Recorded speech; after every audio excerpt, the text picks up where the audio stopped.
Hello दोस्तों, हमारी YouTube channel में आपका स्वागत है। आशा करता हूँ सब आप अच्छे होंगे और अच्छे से तरीके से पढ़ाई भी कर रहे होंगे। तो हम इससे पहले 11th का स्टार्ट कर दिए थे क्लास। उसमें से जो पहले वाले जो हम लोग बारे में बात किया वो एक तरह से इतिहास था। अब इनके आगे के बारे में हमको पढ़ेंगे। तो हम लोग जहाँ तक देख चुके थे कि द्रव्य तक पहुँच चुके थे, ठीक है। तो द्रव्य की बाद वाले कंडीशन में से वो स्टार्ट करते हैं। तो एक है द्रव्य की बाद वाले कंडीशंस की हम लोग बात करें तो उनमें से एक है द्रव्य की अवस्थाएं, ठीक। द्रव्य की अवस्थाएं, अब इनके बारे में हमको जानना है कि द्रव्य की अवस्थाएं कितनी होती है, ठीक है। द्रव्य की अवस्थाएं, द्रव्य क्या होती है कि हम लोग इससे पहले भी द्रव्य के बारे में बात चुके हैं। द्रव्य क्या होती है कि जिसका कोई निश्चित द्रव्यमान हो, ठीक है, जिसका कोई निश्चित द्रव्यमान होता है और वह एक स्थान घेरती हो। क्या होती है? स्थान घेरती है, ठीक है। उससे हम लोग क्या कहेंगे? द्रव्य कहेंगे। तो अब इनके बारे में कि अगर वो क्या हो गया, अपना स्थान घेरता है, ठीक है। तो स्थान घेरेगा तो कैसे घेरेगा, जरा इनके बारे में बात करते हैं। तो इनकी अवस्थाएं की जब बारे में बात करेंगे तो हमको उनकी द्रव्य की प्रकृति क्या है उनके बारे में हमको अच्छे से जानकारी मिल जाएगी। तो किसी भी द्रव्य की 3 अवस्थाएं होती है। एक को बोलते हैं ठोस, जिसको बोलते हैं सॉलिड, ठीक है। एक होता है गैस, मतलब द्रव की बात करते हैं, द्रव, जिसको बोलते हैं लिक्विड। और एक होती है गैस, ठीक है, जिसको बोलते हैं गैस, ठीक है। ये 3 अवस्थाएं होती हैं। अब इन्हीं 3 अवस्था में बात करेंगे कि ठोस ठोस क्यों है, द्रव द्रव क्यों है, गैस गैस क्यों है, ठीक है। अगर मैं किसी पदार्थ को लूँ, इस पदार्थ के अंदर पाए जाएंगे छोटे छोटे मॉलिक्यूल्स। इस पदार्थ के अंदर क्या पाए जाएंगे? छोटे छोटे मॉलिक्यूल्स पाए जाएंगे।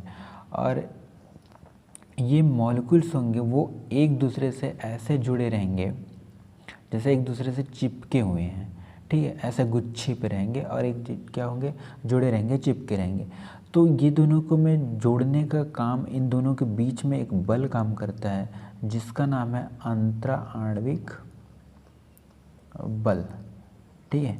इंटरमॉलिक्यूलर फोर्स बोलते हैं। ये बल काम करते हैं। यही बल के कारण ये जो छोटे छोटे मॉलिक्यूल्स होते हैं ना, वो एक दूसरे से चिपके हुए अवस्था में रहते हैं, ठीक है। तभी हम लोग बाहर से जो एनर्जी लगाते हैं ना, तो बहुत ज़्यादा हमको एनर्जी लगानी पड़ती है, तब ये टूटता है, ठीक है। तो ये कंडीशन होता है। इसके बाद द्रव के बारे में बात करते हैं। तो द्रव में ऐसा क्या होता होगा? तो द्रव के बारे में सोचते हैं। द्रव में अंतराण्विक बल काम करता है लेकिन उसमें कम करता है। सीधी बात करें, इसमें क्या होता है? कम होता है। तो इसके जो मॉलिक्यूल्स होते हैं वो थोड़ा दूरियां बनाए रखते हैं। अंदर में क्या होंगे? थोड़ा दूरियां बनाए रहेंगे। इस कंडीशन में क्या होता है? ये लिक्विड अवस्था में रहता है। जब इसको हम लोग फिर गैस में क्या होंगे? गैस में होंगे। तो जब गैस में होंगे तो उनको पता नहीं कहाँ कहाँ रहेंगे, ऐसे टाइप से कुछ सिचुएशन हमको देखने को मिला। माने कि इसमें अंतराण्विक बल नहीं होगा। इसमें क्या होगा? नहीं होगा, क्योंकि इसके अंदर का तो ऑटोमेटिक क्या हो रहा है? टूट गए हैं ना। तो अब देखो हम लोग जो बोल रहे हैं कि जो ठोस से द्रव बन रहा है, द्रव से गैस बन रहा है, तो कौन सा कंडीशन में ठोस से द्रव बन रहा है और द्रव से गैस बन रहा है, ये भी तो जाने।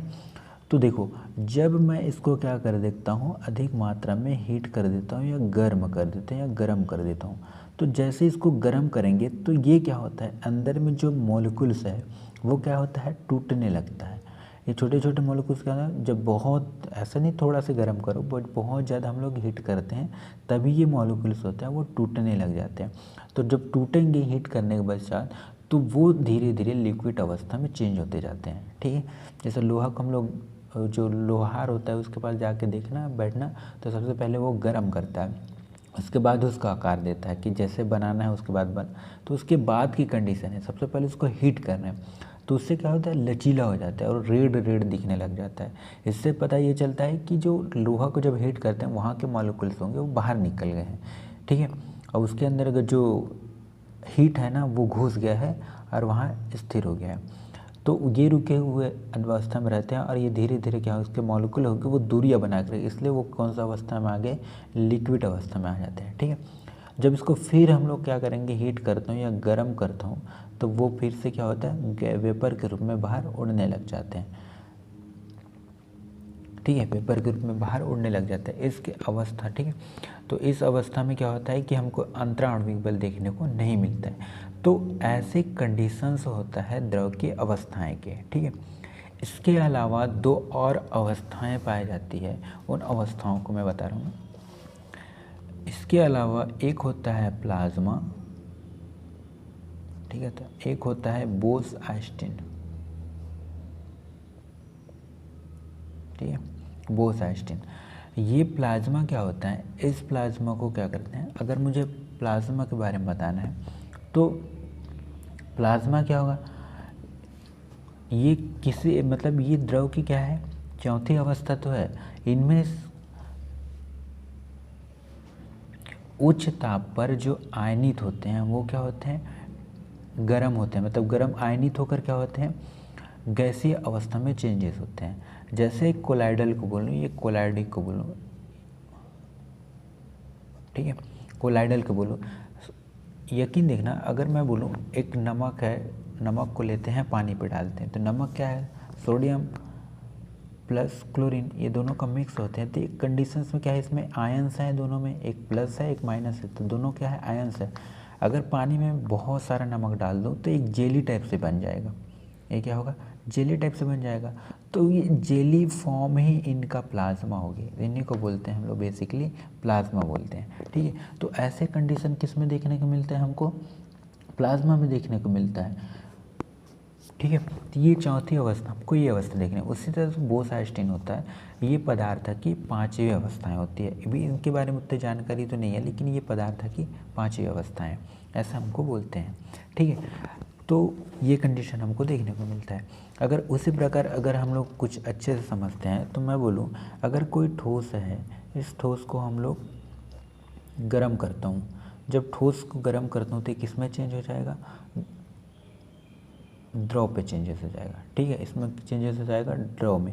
जब इसको मैं गर्म करता हूँ, इस द्रव को मैं फिर से गर्म करूँगा तो किस में चेंज हो जाएगा, गैस में चेंजेस हो जाएगी। अब इसी गैस को मैं उल्टा कंडीशन बना के बोलता हूँ, इस गैस को क्या करूँगा, ठंडा कर देता हूँ। ठीक है, उस गैस को क्या करूँगा, मैं ठंडा कर दूँगा। तो ठंडा करने के बाद ये क्या होगा, द्रव में चेंजेस होगा। और इसी द्रव को अगर मैं फिर से ठंडा करूँगा तो किस में चेंजेस होगा, ठोस में चेंज होगा।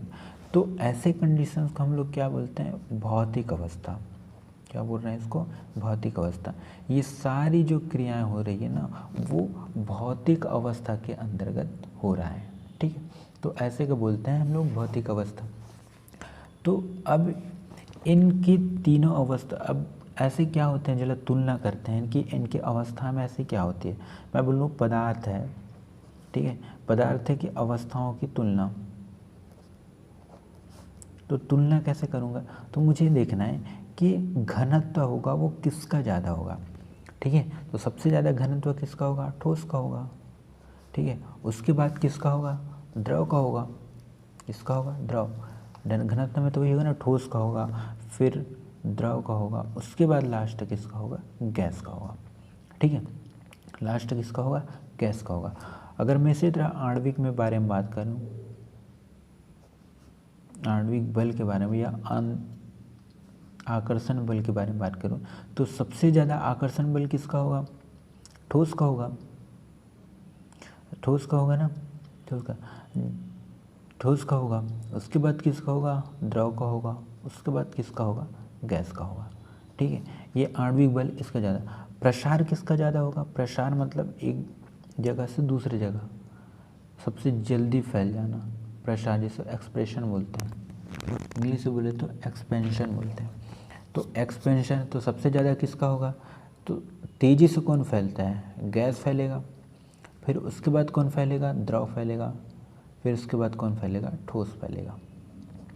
ठीक है, तो प्रसार होगा। विसरण कैसा ज़्यादा होगा, विसरण सबसे ज़्यादा किसका होगा, गैस का विसरण सबसे ज़्यादा होगा। क्यों, क्योंकि ये क्या होगा, यहाँ मारो इतना 2 मिनट में वहाँ तक पहुँच जाएगी, तो यहाँ से वहाँ इतना ज़्यादा मतलब तेज़ी से फैलेगा ना ये। ठीक है, तेज़ी से फैलेगा ना, पता भी नहीं चलेगा। तो ऐसा होता है। तो विसरण किसका ज़्यादा होता है, गैस का, फिर होगा द्रव का, फिर होगा ठोस का। ठीक है, ये गतिज ऊर्जा सबसे ज़्यादा किसका होगा? गति, एक जगह दूसरी जगह सबसे ज़्यादा पहली गति कौन करेगा? गतिज ऊर्जा सबसे ज़्यादा किसका होगा? ऊर्जा निकलेगी उसके बाद गति कौन करेगी सबसे ज़्यादा? तो गैस सबसे ज़्यादा करेगा, उसके बाद द्रव करेगा, उसके बाद कौन करेगा? ठोस करेगा। तो ये कंडीशंस क्या है हमको देखने को मिलता है।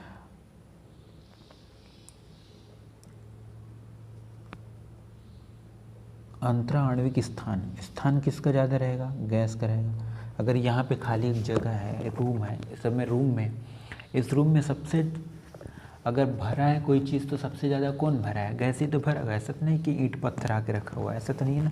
तो गैस ही भरा है, इसलिए गैस जगह ज़्यादा होगा, उसके बाद होगा द्रव का, उसके बाद होगा ठोस का। तो ये तुलनात्मक अध्ययन है कि तो हम लोग कैसे इनका तुलना करते हैं, किसी भौतिक अवस्था का कैसे हम लोग तुलना करते हैं। तो ये कंडीशंस होती है सबका अलग अलग, ठीक है। तो ये कंडीशन होती है।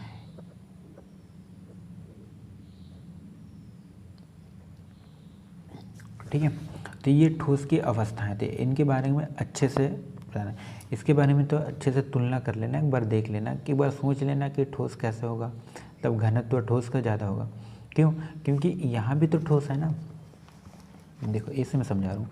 देखो घनत्व, घनत्व क्यों बोलेंगे कि किसी भी स्थान पे पूरी तरह से भरे रहेगा उसके उनके घनत्व बोलेंगे। ठीक है, इनका उनका घनत्व है। तो ठोस होगा, घनत्व किसका जाएगा? ठोस, क्योंकि ये पूरी तरह से भरे हुए हैं और इसे एक दूसरे से चिपके हुए हैं, तो सबसे ज़्यादा घनत्व ठोस का होगा। उसके बाद द्रव, तो यहाँ से जब इसको हीट कर रहे हैं ना धीरे धीरे, तो उसके बाद तो द्रव का आएगा ना सेकंड कंडीशन, उसके बाद गैस का आएगा। तो सबसे पहले लास्ट कौन आएगा? गैस का आएगा, क्योंकि ठोस होगा वो सबसे ज़्यादा डेंसिटी होगा। आणविक बल सबसे ज़्यादा किसका होगा? मैं बोला ना इसके अंतर्गत बल काम करते हैं, जिसका अंतराण्विक बल। तो ये क्या अंतराण्विक बल? एक दूसरे से क्या हो, चिपके हैं, जिसके कारण एक बॉन्ड हो रहा है। यानी कि ये क्या हो रहा है, ऐसे एक दूसरे से क्या हुए हैं, चिपके हुए हैं। ऐसे कंडीशंस में होगा एक दूसरे से चिपके हुए हैं, तो इन दोनों के बीच में काम कर रहा है, उस बल का नाम है। तो इन दोनों के बीच में जो आणविक बल बनेगा वो क्या होगा? बहुत ज़्यादा होगा, क्योंकि ये दूसरे से क्या है, चिपके हुए अवस्था में है। इसलिए ठोस, द्रव, उसके बाद गैस होगा। प्रसार मतलब एक जगह से दूसरी जगह जल्दी से जाने वाला, वो प्रसार होगा। तो वो किसके माध्यम से हो रहा है? गैस, फिर द्रव, फिर ठोस। तो ऐसे कंडीशन है सबका, ठीक है। तो इनको बोलते हैं अवस्थाओं की तुलनात्मक विधि, की तुलना कैसे करें। इसके बाद हम लोग बात करते हैं द्रव्य की वर्गीकरण करते हैं।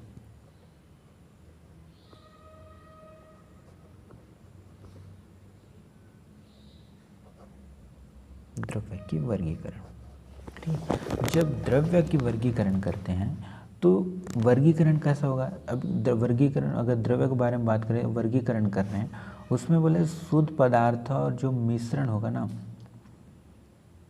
तो दोनों के आधार पे इसको वर्गीकरण किया जाता है। कहने का मतलब होगा ये एक तो होगा शुद्ध पदार्थ के रूप में, प्लस साथ में किसका? शुद्ध पदार्थ, साथ में मिश्रण। इन दोनों कंडीशन को हम लोग वर्गीकरण करेंगे, ठीक है। तो द्रव, इसी के आधार पे द्रव का क्या करेंगे? वर्गीकरण करेंगे। तो उनके आधार पे जब हम लोग इसका वर्गीकरण करते हैं द्रव्य का, तो ये दो अवस्था, दो भाग में टूट जाएगी। कौन कौन से? एक को बोलते हैं मिश्रण बोल रहे हैं, और एक को बोलते हैं शुद्ध पदार्थ, ठीक है। एक को क्या बोल रहे हैं? मिश्रण बोल रहे हैं, और एक को बोलते हैं शुद्ध पदार्थ, ठीक है।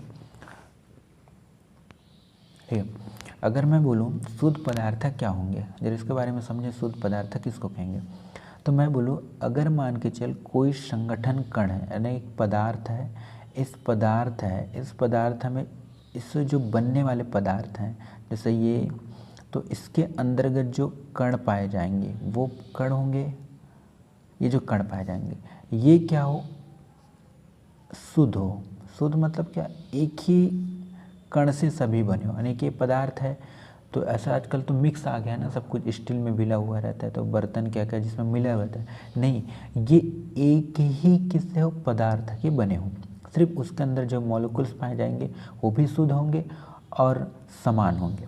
तो शुद्ध और समान होंगे, ठीक है। इसको हम लोग बोलेंगे शुद्ध पदार्थ। इसको हम लोग क्या बोल रहे हैं? शुद्ध पदार्थ। इसको क्या बोल रहे हैं हम लोग? शुद्ध पदार्थ। तो मिश्रण क्या होगा? जैसे मिश्रण, ठीक है, मिश्रण में क्या होंगे? एल्युमिनियम मिलेगा, सिलिका मिलेगा, फिर एल्युमिनियम मिलेगा, सिलिका मिलेगा, फिर एल्युमिनियम, सिलिका, एल्युमिनियम, सिलिका। तो ये क्या हो रहा है? मिक्स्ड है, मतलब एल्युमिनियम भी साथ में मिल रहा है और सिलिका भी साथ में मिल रहा है। तो ये दोनों के अंदर में क्या पाए जाएंगे? परमाणु पाए जाएंगे, इसके मॉलिक्यूल्स होंगे और दोनों इसके अंदर में होंगे किसी पदार्थ में। तो इस पदार्थ को बोलेंगे हम लोग मिश्रण, ठीक है।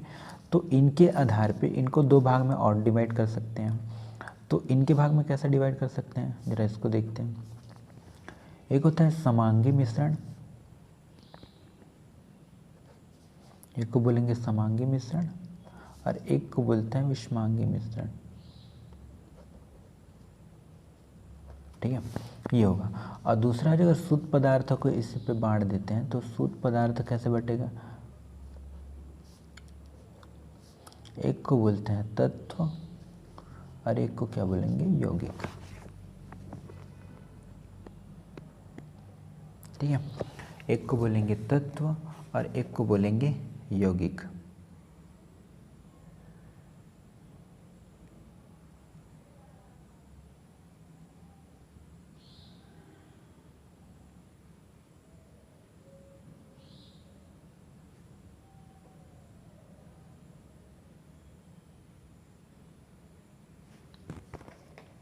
ठीक है, तो ये कंडीशन होता है। अब हमको बात करना है कि ये समांगी मिश्रण क्या है और विषमांगी मिश्रण क्या है, जरा यही समझा देते हैं, ठीक है। समांगी मिश्रण, अगर मैं बोलूँ, अगर एक मिश्रण है, मतलब अगर एक मिश्रण है मतलब कैसे कि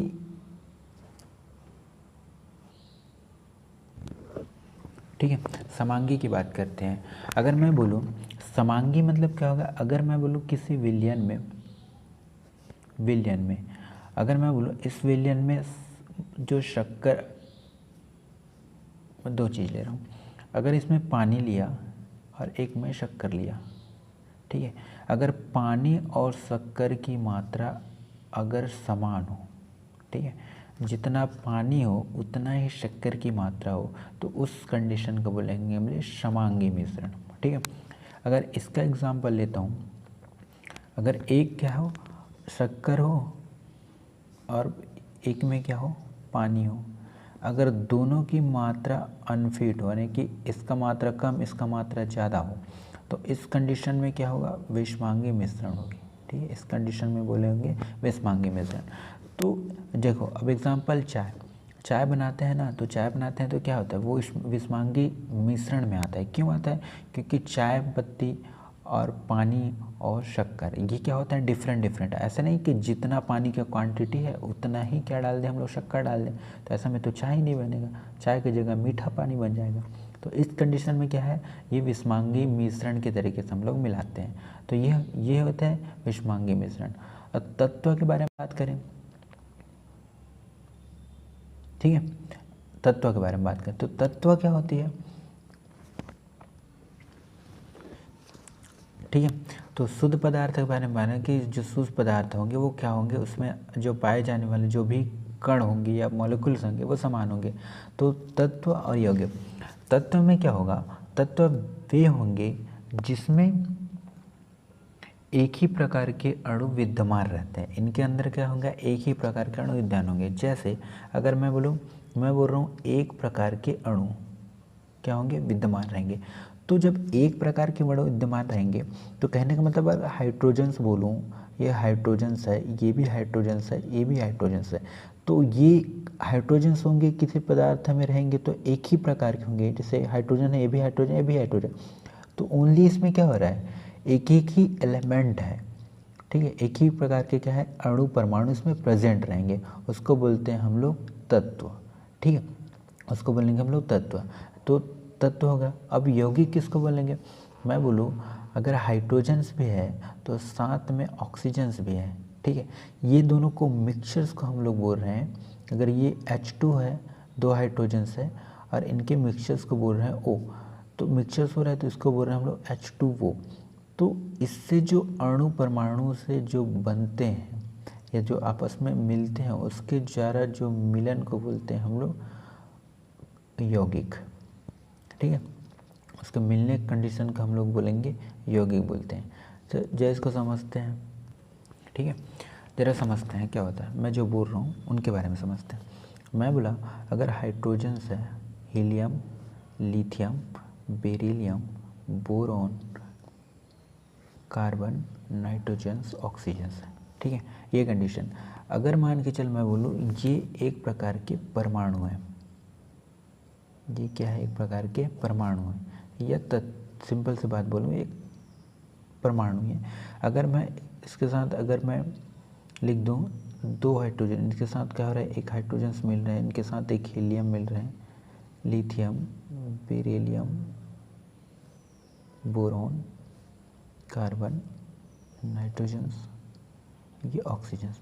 तो ये क्या बना रहे हैं, H2, helium 2, lithium 2, boron, sorry beryllium, boron, carbon, nitrogens, oxygens, ये बना रहे हैं। तो मैं इसको परमाणु बोल रहा हूँ तो इसको तो अणु तो बोल सकता हूँ ना, ठीक है। ये अणु, अगर ये दोनों एक दूसरे से समान मात्रा में जुड़े हुए हैं, इसको हम लोग बोलेंगे तत्व। इसको क्या बोलेंगे हम लोग, तत्व।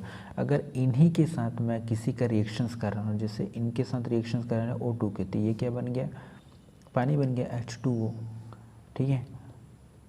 तो फिर इनके साथ और किसी के साथ रिएक्शन हुआ तो ये बन गया हीलियम ऑक्साइड। तो ये क्या है, कहीं ना कहीं इसको हम लोग बोलेंगे यौगिक। तो तत्वों की जो परमाणु अणु से मिलकर किसका निर्माण होता है, यौगिक का निर्माण होता है, ठीक है। तो शुद्ध पदार्थ, अब शुद्ध पदार्थ हम क्यों रखा जाता है, क्योंकि हम लोग क्या बोल रहे हैं, किसी शुद्ध पदार्थ मतलब किसी अगर पदार्थ में है, उस पदार्थ में जो मॉलिक्यूल्स होंगे वो समान होंगे। अगर एक है मॉलिक्यूल्स का तो वो भी एक होंगे। तो इसको क्यों रख रहे हैं, रखने का रीज़न ये है क्योंकि ये जो बन रहे हैं ना, वो जो, तो ये क्या बन रहे हैं, किसी भी एक एक परमाणु और अणु से मिलकर किसका निर्माण कर रहे हैं, यौगिक का निर्माण कर रहे हैं। इसलिए इसे शुद्ध पदार्थ कहा जाता है, ठीक है, क्योंकि ये समान मात्रा में मिलकर यौगिक का निर्माण करेंगे, ठीक है, समान मात्रा, एक निश्चित अनुपात में मिलकर यौगिक का निर्माण करेंगे। तो इस कंडीशंस में क्या हो जाता है, हम लोग द्रव्य की जो वर्गीकरण है उन लोग हम लोग कर लिए हैं, ठीक है। तो ऐसा कंडीशन हमको देखने को मिलता है। ये तो द्रव्य की वर्गीकरण हो गया, ठीक है। तो आई होप कि यहाँ तक आप समझ गए होंगे। इसके बाद जो आएगी, इसके बाद हम लोग एक नोट से भी मिल जाएगा, जो हम लोग आज यहाँ बताए हैं, उसके बाद नोट से भी प्रोवाइड हो जाएगा। So thank you. बात करें, ठीक है, तत्व के बारे में बात करें तो तत्व क्या होती है, ठीक है। तो शुद्ध पदार्थ के बारे में माना कि जो शुद्ध पदार्थ होंगे वो क्या होंगे, उसमें जो पाए जाने वाले जो भी कण होंगे या मॉलिक्यूल्स होंगे वो समान होंगे। तो तत्व और यौगिक, तत्व में क्या होगा, तत्व वे होंगे जिसमें एक ही प्रकार के अणु विद्यमान रहते हैं। इनके अंदर क्या होगा, एक ही प्रकार के अणु विद्यमान होंगे। जैसे अगर मैं बोल रहा हूँ एक प्रकार के अणु क्या होंगे, विद्यमान रहेंगे। तो जब एक प्रकार के अणु विद्यमान रहेंगे तो कहने का मतलब अगर हाइड्रोजन्स बोलूँ, ये हाइड्रोजन्स है, ये भी हाइड्रोजन्स है, ये भी हाइड्रोजन्स है, तो ये हाइड्रोजन्स होंगे किसी पदार्थ में रहेंगे तो एक ही प्रकार के होंगे। जैसे हाइड्रोजन है, ये भी हाइड्रोजन, ये भी हाइड्रोजन।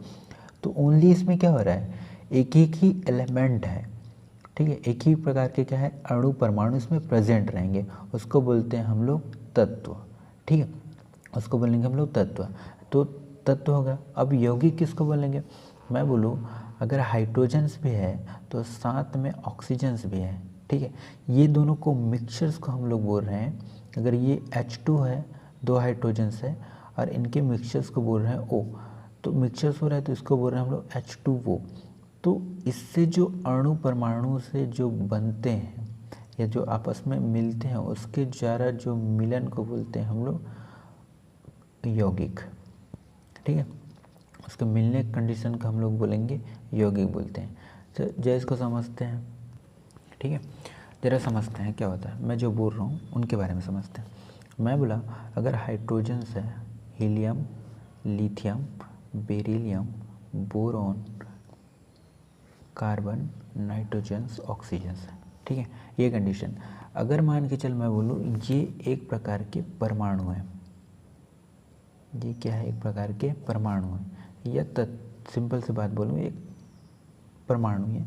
अगर मैं इसके साथ अगर मैं लिख दूँ 2 हाइड्रोजन, इनके साथ क्या हो रहा है, एक हाइड्रोजन्स मिल रहे हैं, इनके साथ एक हीलियम मिल रहे हैं, lithium, beryllium, boron, carbon, nitrogens, ये oxygens.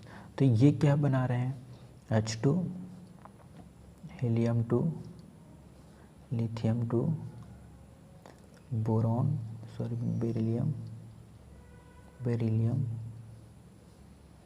Boron, carbon, nitrogens, oxygens, ये बना रहे हैं।